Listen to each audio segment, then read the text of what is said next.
Bonsoir, bienvenue dans le Seigneur, bonjour et bon après-midi chez vous. Nous voici encore en ce jour, dimanche, nous faisons éruption dans vos maisons. Comme vous le connaissez, je suis votre frère, le frère Joseph Zener Bosassi, votre grand frère, votre petit frère, votre ami. Comme d'habitude, c'est notre deuxième série où nous partageons autour d'un thème qui touche réellement la société des enfants de Dieu, l'infidélité et les divorces. 2 points, 2 formes de criminalité qui se justifient dans le milieu chrétien. Par la grâce de Dieu, en ce jour, je ne suis pas seul dans ces précieux plateaux Arge TV. Je suis accompagné de la servante de Dieu, Laurette, ainsi que Monsieur Cody, serviteur de l'Éternel aussi, ainsi que Monsieur Freddy, voulais-je dire, serviteur de l'Éternel. Ensemble, nous allons poursuivre ou continuer ce dont nous avons débuté ensemble. Infidélité, divorce, 2 formes de criminalité qui se justifient dans le milieu chrétien. Sans plus tarder, nous commençons avec la servante de Dieu, Laura. Madame Laurette, bon après-midi. Vous allez bien? Yeah, je vais très bien, merci. Gloire à Dieu. Est-ce que vous pouvez vous introduire auprès du public? Oh yeah, je suis Laurette, mariée à M. Junior Chalango, servante de Dieu. Je suis là pour parler de la part du Seigneur par rapport au thème qui nous est proposé. Gloire à Dieu, servant de Dieu marié. Monsieur Cody, vous êtes déjà habitué avec Arge TV. Pouvez-vous encore vous représenter, si vous voulez le dire ainsi? Ok. Cody Bossio, marié à Mania Kodjo Bossio, père d'une petite fille. Et vraiment, je suis dans la joie d'être avec mes frères et sœurs ici aussi, dans votre présence pour partager sur le sujet proposé. Merci. Gloire à Dieu, Monsieur Cody, nous bénissons le Seigneur de votre présence. Monsieur Freddy, pouvez-vous réintroduire auprès de ces précieux publics qui nous suivent au travers le monde? Tout à fait. Freddy Moulumba, bonsoir à tous. Merci de nous suivre une fois de plus. Ça a été une bénédiction pour nous de vous apporter quand même de très bonnes orientations. Aujourd'hui, ça sera encore le cas. C'est Freddy Moulumba, marié à Madame Aimé Milambo Tembele, une père d'une fille, Adia Moulumba. Voilà. Gloire soit rendue à Dieu. Merci pour vos présentations. Cher public, comme vous le savez, nous respirons l'amour du prochain. Nous respirons l'amour des enfants de Dieu. Notre plus grand souci ici, c'est que chacun d'entre nous puisse participer à la même grâce dont Jésus est la source. Madame Laurette, rebonsoir. Bonsoir, papa. Infidélité, divorce, des formes de criminalité qui se justifient dans le milieu chrétien. Que pensez-vous? Par rapport au thème, ce que je peux dire, il n'y a rien qui justifie cela, qui justifie le divorce, bien l'infidélité. Parce que déjà la Bible nous dit, quand on est marié pour toute la vie. Donc il y aura aucun problème, il y aura au fait rien qui peut justifier, qui peut donner le droit à un enfant de Dieu, mari ou homme ou femme, de commettre l'infidélité. Infidélité. Vous y pensez vraiment? Là, je suis sûre et certaine. Par rapport à ce que la Bible nous dit, cela ne peut se faire en tant qu'enfant de Dieu. Merci beaucoup, mon Laura. En tant qu'enfant de Dieu, cela ne peut se faire. Monsieur Cody. Ouais. De nos jours, les gens divorcent au jour le jour. Êtes-vous au courant? Ouais, 50% même des milieux chrétiens aux États-Unis divorcent. 50% des mariages finissent en divorce. Donc c'est récurrent, oui. C'est récurrent. Pensez-vous qu'en tant qu'enfant de Dieu, tous ceux qui sont en voie de divorce ou en procédure de divorce, au-devant de Dieu, peuvent-ils justifier leur décision de vouloir divorcer pour toute autre cause? D'abord, on peut voir un peu ce que la Bible dit par rapport au mariage. Parce qu'il s'agit ici du mariage et encore une fois, le fondement ici, c'est le mariage selon la pensée de Dieu, le mariage christique. Et la Bible dit que personne ne sépare ce que Dieu a uni.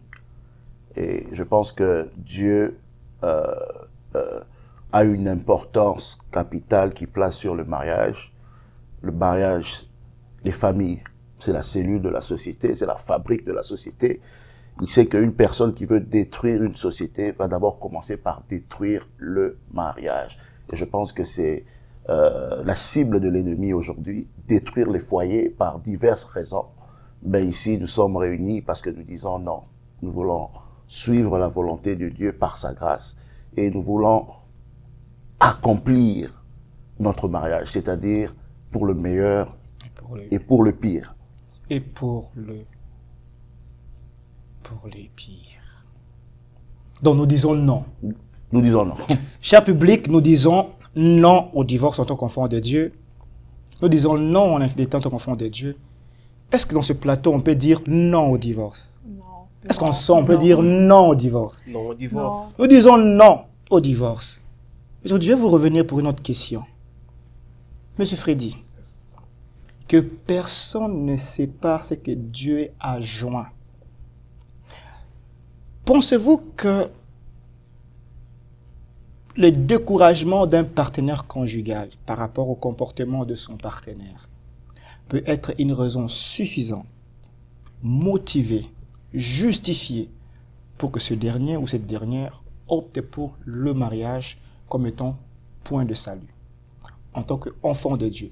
Opte pour le mariage, opte pour le divorce. Je parle, est-ce que c'est possible, suite au comportement de l'un des partenaires, que les partenaires qui se sont victimes ou qui se victimisent de pouvoir opter pour le divorce en justifiant son acte par rapport au comportement de l'autre tout en étant enfant de Dieu? Et en aucun cas, j'estime qu'en aucun cas, on peut aller, ou un de conjoints peut aller à cette dernière, moi j'appelle cela la dernière de marche. La dernière de marche. Donc quand on dit dernière, ça veut dire qu'il y a une pluralité, beaucoup trop de marches à franchir avant d'arriver à cela. À mon sens, je ne trouve pas une raison qui peut pousser. Je ne trouve pas un argument qui peut en tout cas conduire un de partenaires à recourir. Des fois, c'est la dernière, on fait un rythme inversé. La dernière, ce qui est censé être la dernière marche devient la première marche. Dans quel sens? Dans le sens où il suffit qu'il y ait un petit problème, il suffit qu'il y ait un malentendu, une mésentente entre le couple, entre le partenaire, qui est directement cette pensée au divorce. Alors que le divorce en soi, bon, nous ne sommes pas en train de prôner cela, mais le divorce en soi, ça peut être le dernier de recours. Quand on parle des derniers, ça veut dire qu'il y a une suite, une série de solutions avant d'aboutir à la dernière. Et à coup sûr en tout cas, je me dis que on n'arrivera même pas à la porte, même à l'avenue, s'il y a une avenue qu'on appelle divorce, on n'arrivera même pas à l'avenue de la divorce. Parce que il y aura déjà des voix qui sont épuisées. Sincèrement, si un chrétien, le vrai chrétien, c'est lui qui craint Dieu. C'est lui qui se fonde dans la démarche de Dieu pour ce qui s'agit du mariage. On le sait très bien que c'est une union qui est instituée par Dieu. Alors, ce qui est institué par Dieu, à mon sens, ne peut que être destitué par Dieu. Ce qui veut dire, en d'autres termes, pour être bref, si le couple, si un partenaire ou les deux partenaires estiment que on est dans la tendance de mettre fin à ce que Dieu a uni, qu'il consulte Dieu. Consultez Dieu.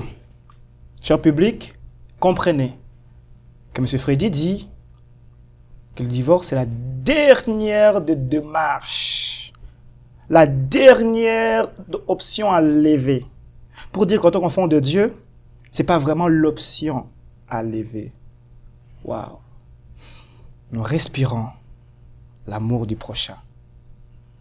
Madame Laurette, infidélité, divorce, des formes de criminalité qui se justifient. D'après vous, quelles sont quelques causes qui font que certains partenaires conjugaux optent pour les divorces? quelles sont quelques causes ou raisons en votre connaissance? Les raisons sont nombreuses. Il y en a vraiment beaucoup. Par rapport à notre objectif et notre idéologie, je ne peux même pas permettre de citer des raisons, bien qu'il y en a beaucoup. Il y en a vraiment beaucoup. Mais cela ne peut pas être, comment je peux dire, Fondamental. ça ne donne pas le droit. On ne peut pas prôner cela. On ne peut pas vraiment les dire tout haut parce qu'on ne le veut pas. On ne veut pas ces genres d'histoires, de divorce, l'infidélité, on ne veut pas. Alors, quelles que soient les raisons, la femme n'est pas soumise, la femme elle est impolie, l'homme n'est pas tendre, l'homme il met tabasse. Tout ce que tu peux donner comme raison, ça ne te donne pas le droit d'être infidèle ou d'aller jusqu'au divorce. Madame Laura, je reste toujours auprès de vous. Dans 2 minutes ou dans 1 minute, vous avez dit, quand vous avez évoqué quelques raisons, vous avez fait allusion à un homme qui bat son épouse ou bien une épouse qui est insoumise. Pensez-vous que femme soit soumise, c'est un verset biblique? Juste une question. Oui. Vous pensez? Je crois que c'est écrit dans la Bible. Non. Êtes-vous convaincu que femme soit soumise est un verset biblique? Oui, c'est écrit dans la Bible. La même question revient à M. Cody. M. Cody, pensez-vous que Marie, aimez vos femmes, c'est un verset biblique? C'est biblique, oui. Êtes-vous convaincu? C'est écrit noir sur blanc. Alors, monsieur Freddy, juste aussi, en un mot. Alors, pourquoi ceux qui sont censés aimer en étant chrétiens n'aiment pas, et ceux qui sont censés se soumettre en étant chrétiens ne le font pas, mais naviguant dans le milieu chrétien? En un mot. Parce que je dois revenir auprès d'elle. En un mot, c'est parce qu'il y a un intrus qui est entré. Qui?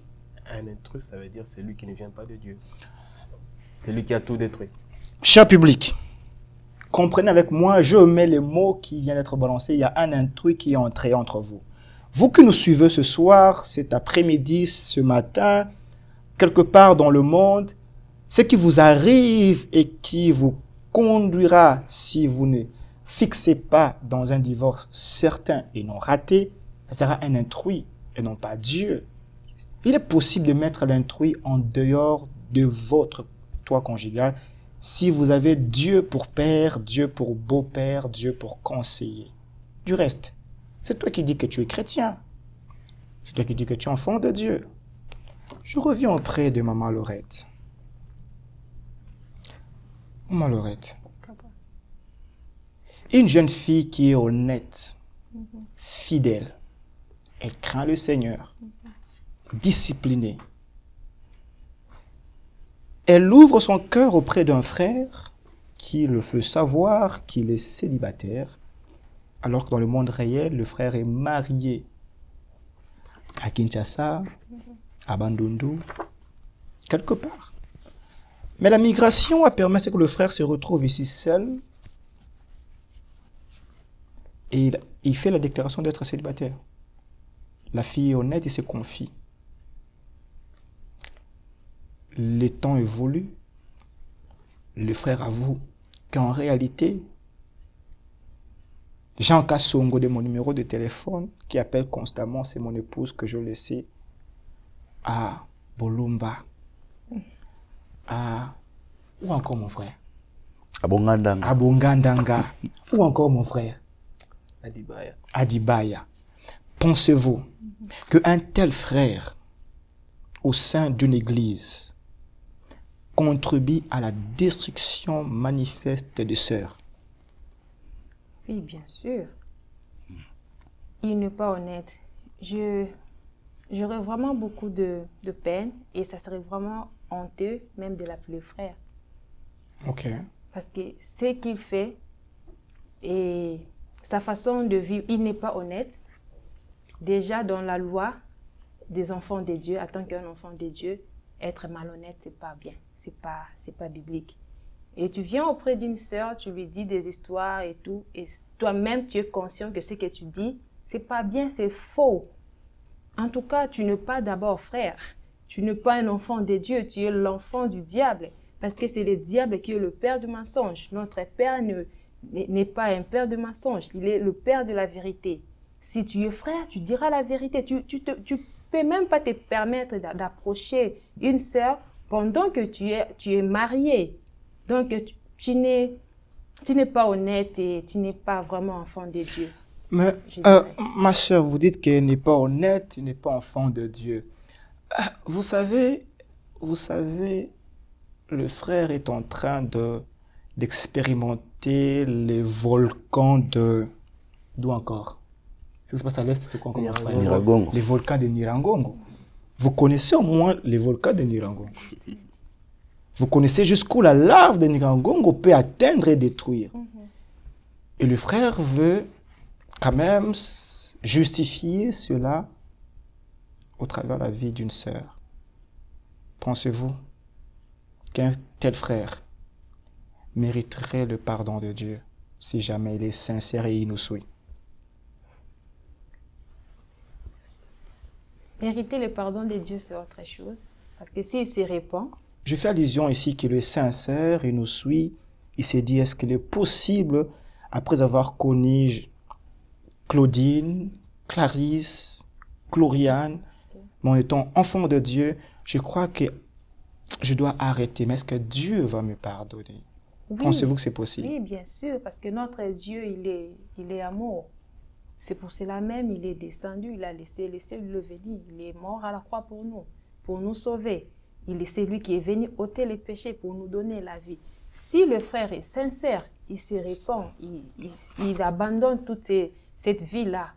Notre Dieu, il est vraiment juste et fidèle pour nous pardonner. Notre Dieu est vraiment juste et fidèle pour nous pardonner. Mon frère, toi qui me suis, par la grâce de Dieu, Dieu pardonne. Monsieur Cody, Dieu pardonne.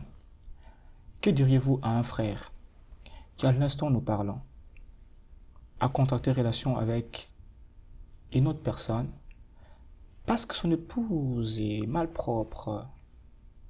Contrairement avant le mariage, elle était propre, clean comme une princesse. Mais après le mariage, la fille, l'homme juge bon d'aller à l'extérieur. Il justifie son acte. Que pensez-vous par rapport à ça? C'est une question intéressante, ça. Premièrement, j'aimerais dire que on se marie pour le meilleur et pour le pire. Et une chose importante dans le mariage, c'est la communication. Est-ce que tu as dit à ta femme que tu avais des problèmes par rapport à son apparence? Qu'est-ce qui peut être communiqué que tu n'as pas communiqué? Premièrement, pour répondre à la question, justifier, tromper son épouse par peut-être des conditions sanitaires de son épouse, déjà, c'est pas une raison valable pour tromper ta femme. J'aimerais d'abord commencer par ça. Alors, le problème est là. Tu trouves que tu dois engager ta femme dans une conversation qui est délicate. Il faut quand même se le dire. Mais c'est ta femme. Tu ne peux pas avoir des réserves à parler à ton épouse ou à ton époux par rapport à un problème quelconque. Parle-lui parce que tu l'aimes. Parle-lui parce que tu veux sauver ton mariage. Parle-lui parce que tu veux réussir ton mariage. Il y a des challenges qui viennent. Divorcer au moindre challenge, je pense que ce n'est pas comprendre ce que pour le meilleur et pour le pire signifie. Surtout qu'une raison comme des raisons sanitaires, c'est la moindre des raisons, si je puis le dire. Appelle ta femme, appelle ton mari, et une conversation sincère. Dis-lui, je t'aime, voici le problème que j'ai, travaillons dessus. Et si la communication ne passe pas, tu peux passer par vos encadreurs spirituels, pasteurs, ou bien vos parents, les parents de votre mariage, et avoir cette discussion pour d'autres problèmes, notamment. Mais pour ce qui est, par exemple, de cette raison spécifique que vous avez citée, tu es un homme, lead by example. Tu es un homme lead by example. Monsieur Freddy, la même question. Un homme qui dit, oh, la cuisine de mon épouse n'est pas assez, tu sais, un peu délicieuse. J'ai trop vu mon épouse. J'ai envie de voir un peu ailleurs. Du reste, je suis en international, un peu de chinois, un peu d'indien, un peu de France, un peu de française. Mais du reste, la grâce est disponible. Le pardon est là. Que pense-t-il à ce genre de comportement infidèle, à ce point de curiosité sexuelle? Dans un langage imagé, j'aime qualifier le mariage comme un signe de ponctuation, le point, enfin le entre parenthèses. Ok, les entre parenthèses. Ok. Le parenthèse. Ça veut dire quoi? Ça veut dire que vous ouvrez une parenthèse, vous la refermez. Justement. En d'autres termes, pour être concret, ça veut dire on a ouvert la porte du mariage, on l'a refermée. Ça veut dire que nous sommes restés dans le parenthèse, nous sommes restés dans le mariage. Ça veut dire tout ce qui va se passer dans cette parenthèse-là, en bien ou en mal, on la digère, on supporte cela. Donc, ça ne peut pas, en aucun cas, me pousser à aller ouvrir la parenthèse. Ça, c'était un peu pour introduire un peu ma pensée. À poursuivre dans la question, je pourrais dire ceci. Dans le mariage, dans une relation des gens qui sont mariés, moi, je sais que j'appelle de variables, je sais que j'appelle des changeables. Ça veut dire, il y a des choses qui sont variables, qui changent toujours. Il y a des choses qui ne resteront jamais intactes. Et changer ou varier quelque chose, ça dépend de la volonté, de l'envie, de l'amour de ceux qui sont les protagonistes, ça veut dire l'homme et la femme. C'est dans les deux cas. Vous êtes peut-être en train de diriger la pensée du côté d'un monsieur qui est en train de prôner ou de penser être infidèle parce qu'il y a des cas qui le poussent à ça. Mais moi, je voudrais aussi, c'est vice-versa. Il y a aussi des femmes qui pensent aller dans le sens de l'infidélité parce qu'ils se remarquent des attitudes d'un homme qui ne correspondent pas à ses attentes. Mais entre tout cela, ce qu'il faut seulement prôner, ce qu'il faut d'abord prôner, c'est que une union, il faut encore marteler sur ça, instituée par Dieu, n'a que Dieu pour résoudre ça. Une union mise en place par Dieu n'a que Dieu pour résoudre cela. En d'autres termes, ça veut dire que si je remarque deux imperfections, si je remarque de points négatifs, je ne voudrais pas les citer tous comme ça parce qu'il y en aura tellement beaucoup qu'on va épuiser même les dictionnaires. Si on se mettait à citer tous ces points négatifs-là, si je me mettais à les énumérer tous, que je trouve ceci chez ma femme, je trouve ceci chez mon épouse, je trouve ceci chez mon mari, je trouve ceci chez mon homme, et que ça motive ma décision à ne plus être avec lui, je n'ai rien fait au fait à répondre à ceux qui préfèrent l'infidélité parce qu'il y a un cas qui pousse à cela. Je veux dire que je n'ai rien fait parce que autant je n'ai pas résolu le point noir ou le côté négatif que j'ai trouvé chez mon conjoint, chez ma conjointe, autant la solution que moi je préférais avoir, la solution que je préférais moi trouver ne ressemble pas vraiment à la solution. Ça veut dire que je voudrais chuter par là, je crois que c'est le temps aussi qui me pousse à ça. Une responsabilité, c'est le terme que je voudrais utiliser. Une responsabilité individuelle me pousse clairement à me faire entrer dans l'idée, dans la tête que je ne résous rien quand je préfère aller recourir à l'infidélité. Je ne résous rien lorsque je préfère recourir à l'infidélité. T'as jamais le mot, cher public. Tu ne résous rien. Toi qui me suis ce soir, cet après-midi, ce matin, la décision ou la motivation que vous avez très bientôt de pouvoir voir ailleurs, ou encore le billet que tu as acheté pour aller en local, en international, en continental, pour poser un acte d'infidélité, mon frère, ma sœur, ça ne résout pas les problèmes. Et de sur quoi tu es enfant de Dieu. Trouve-t-il une justification par rapport à ton acte, non pas au regard de ton partenaire, mais au regard de Dieu dont tu te réclames. Je reviens auprès de M. Cody. M. Freddy a dit, c'est Dieu qui a uni le partenaire, le marié, c'est Dieu celle qui peut défaire cela. Il a fait référence à la parole qui dit, c'est que Dieu a joint, personne ne peut en défaire. Voici ma question. De nos jours, on a certains conseillers conjugaux qui défient le mariage. C'est-à-dire, il y a un couple qui a un problème et qui vient voir, entre guillemets, un homme de Dieu ou un serviteur de Dieu ou un enfant de Dieu. Et cette personne produit des conseils qui va défaire le mariage. C'est-à-dire, les gens viennent avec un problème, les vos 10, ils en rentrent avec les lèvres 100 pour avoir pris ton conseil. Que pense-t-il à des personnes qui font véhiculer l'énergie pour diviser le mariage des gens avec des conseils destructrices ou destructeurs? La première chose, juste qu'on s'entende sur les prémices de votre question, frère Joseph, vous dites qu'ils sont allés voir un homme de Dieu et cet homme de Dieu a prodigué des conseils ayant aggravé la situation. Je rephrase. Le couple a un problème. Ils vont chercher de l'aide de manière éparse. Mais les conseils qui sont portés dans ce couple, provenant des enfants de Dieu, n'apportent pas solution, ne fait qu'empirer la situation et conduit ces derniers dans un divorce certain. Que pensez-vous de ce genre de personnes? Chrétiens du sur quoi?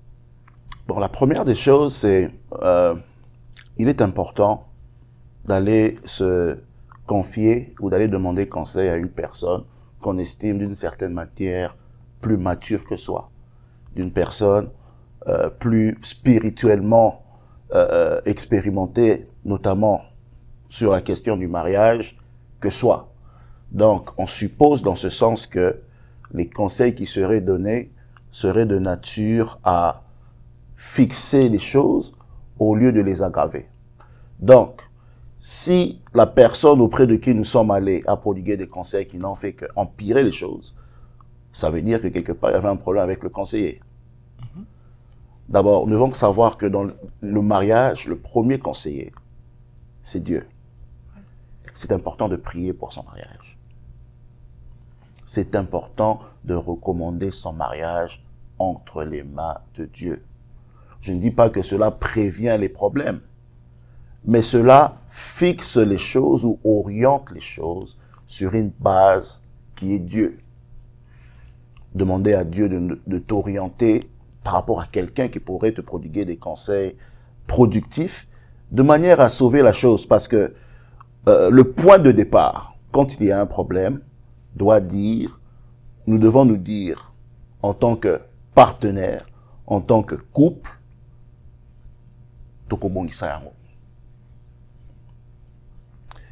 hier, j'ai suivi une petite parenthèse, un journaliste, un représentant russe qui parlait par rapport à ce qui se passe en Ukraine. Il avait dit, toute guerre se finit par la paix.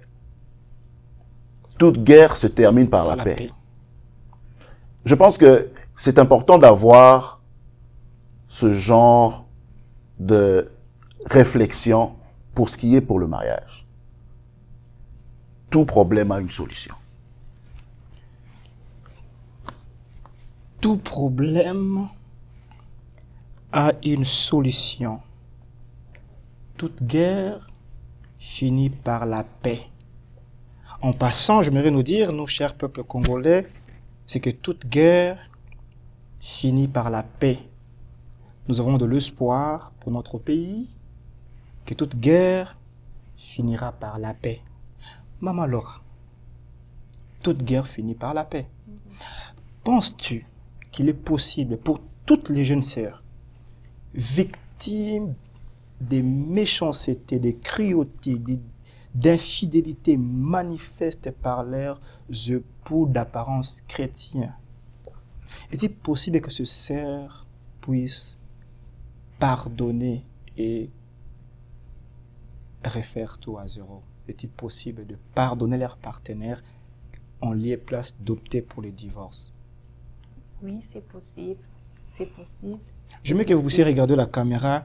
Dites au public, dites à une sœur, dites à toutes ces personnes, dites-leur que c'est possible que vous pardonnez les actes que vos époux ont posés et de ne pas briser votre mariage. Justement, comme j'étais en train de dire, c'est possible, c'est possible, c'est possible. Pourquoi? Parce que dans notre constitution, c'est qui est la parole de Dieu, la Bible, il y a une histoire pareille. Dans 1 Samuel, on a une histoire d'Abigail et son mari. Son mari, c'était quelqu'un de fou, de méchant, quelqu'un qui agissait par la folie. Mais l'attitude de sa femme a sauvé son mariage, a sauvé le mari et a sauvé son mariage. Donc, c'est possible que vous puissiez pardonner et que la paix puisse régner dans votre mariage encore. Parce que c'est Dieu qui est le socle et qui a la solution. C'est possible que vous puissiez pardonner et que vous puissiez revivre encore le mariage, car Dieu est la fondation, le socle. Monsieur Reddy, en une minute aussi, la question vous revient. Vous regardez la caméra et un monsieur, il y a un frère, il y a un jeune homme, il est intelligent, il est beau, il est spirituel, il est chrétien, mais souffrant des actes d'infidélité. Pense-t-il vraiment qu'il est possible pour lui d'arrêter en tant qu'enfant de Dieu et de se concentrer sur son mariage et de vivre le bonheur qu'il prétend trouver ailleurs? Pense-t-il qu'il y a solution pour lui? Exactement. Tout est possible. Il n'y a rien qui ne peut pas être possible, surtout chez un chrétien.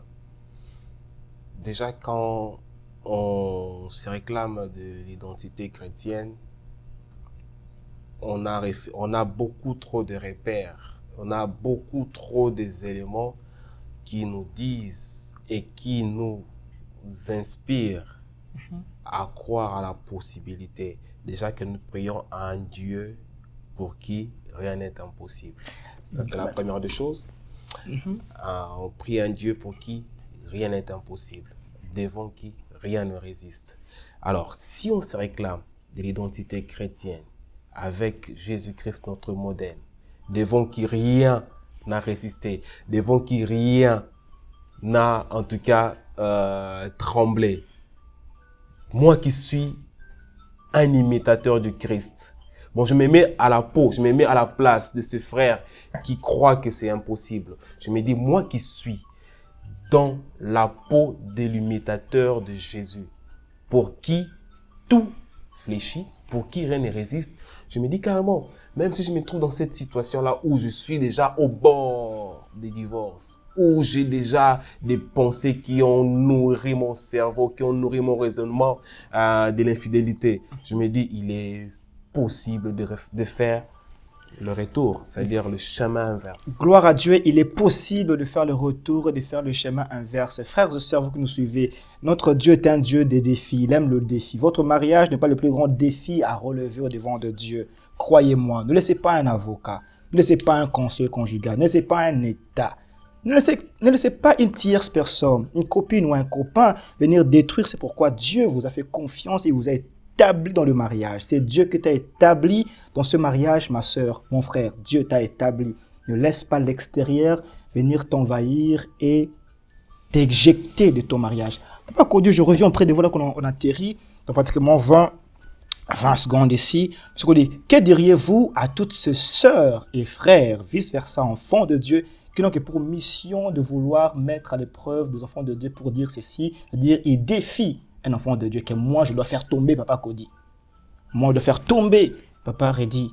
Moi je dois faire tomber, Maman Lorette. Il est à l'église, décidé, un peu de mots. Donc, vous voulez vous attaquer à une personne, homme ou femme, qui s'est décidé de marcher dans la volonté de Dieu. Donc, vous faites ennemi de la foi, foi pour laquelle Christ est mort et ressuscité. J'aimerais dire ceci par rapport à ça. Repentez-vous. Gloire à Dieu. Justement, repentez-vous.